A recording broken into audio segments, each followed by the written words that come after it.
रंजित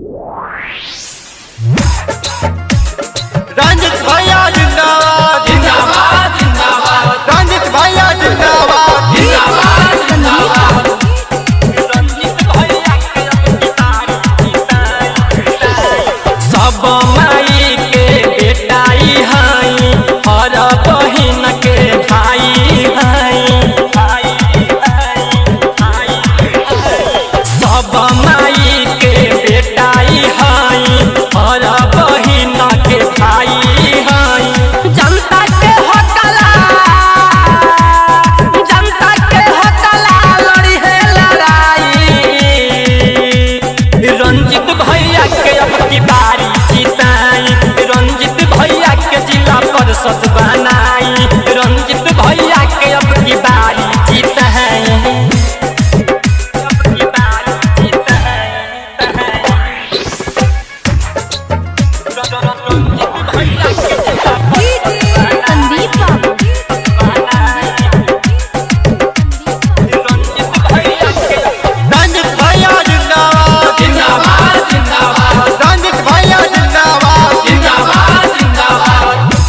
मुसीबत जदी रहुआ पई है रंजित भैया हरदम दौड़त आई है।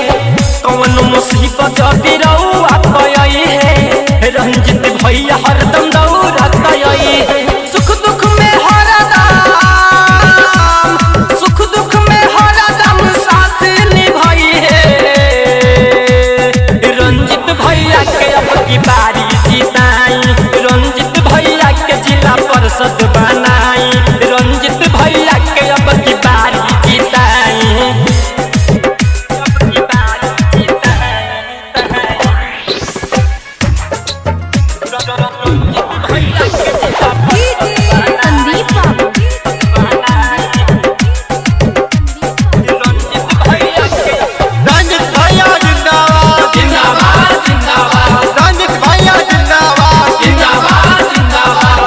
अपने के आशीर्वाद से जीत जाई है भैया।